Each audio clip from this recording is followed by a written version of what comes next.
হঠাৎ করে যুক্তরাষ্ট্র যুদ্ধবিরতির কথা বলতেছে, এমনকি ঘোষণাও দিয়ে দিছে যুদ্ধবিরতির।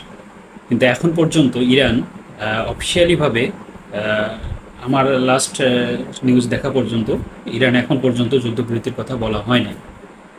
এদিকে যুদ্ধবিরতির কথা বলা মাত্রই বৈশ্বিক বাজারে তেলের দাম 5% কমে গেছে।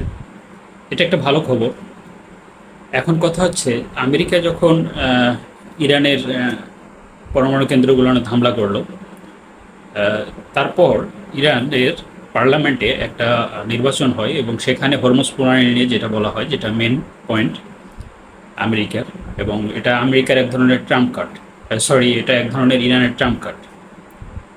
তো এই হরমুজ প্রণালীটা অফ করে দেওয়ার কথা ইরানের পার্লামেন্টে পাশ হয়।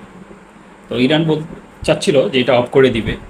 তো যদি এটা অফ করে দেয়, হরমুজ প্রণালীতে মূলত কাতার এবং সৌদি আরব, এই জাহাজগুলো মূলত তেলের মেন, পৃথিবীর মোট আমদানি তেলের বেশিরভাগ অংশই এই দিক দিয়ে যাতায়াত করে, এই সাইডটা দিয়ে। তো সেক্ষেত্রে অনেকগুলো দেশের এবং বৈশ্বিক বাজারের তেলের এবং কি বিজনেস সেক্টরটাই পুরোটাই অচল হয়ে যাচ্ছিল। তো এটা পার্লামেন্টে পাশ হওয়ার পরই আহ, কাতার অথবা কুয়েতে যে আমেরিকান যেই ঘাঁটিগুলো ছিল সেখানে হামলা হলো, এবং ইরাকে।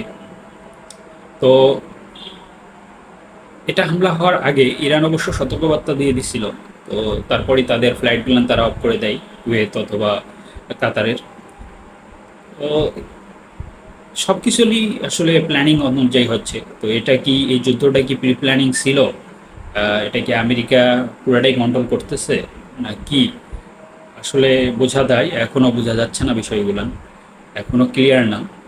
তো আমেরিকা অথবা ইসরায়েল এখানে মেন চাচ্ছিল যেটা, সেটা হচ্ছে ওদের ইরানের পরিবর্তন, শাসন ব্যবস্থার পরিবর্তন, আয়াতুল্লাহ খামেনির পরিবর্তন। তো আয়াতুল্লাহ খামেনি ইতিমধ্যেই উনি ওনার উত্তরসূরি মনোনয়ন করে গেছে অথবা করছে। তো এখন পর্যন্ত কোনো কিছুই আপডেট পাওয়া যাচ্ছে না আসলে। এই যুদ্ধটা কি ইরান বিরতি দিবে কি না, খবরে এক একটা খবরে এক একটা আসতেছে। আল জাজিরাতে যেটা বলতেছে যে আমেরিকা অনুরোধ করছে যাতে যুদ্ধবিরতিটা মেনে নেওয়া যায়। তো এখন পর্যন্ত এটাই, দেখি সামনে কি হয়, আমি আপডেট জানাবো আপনাদেরকে।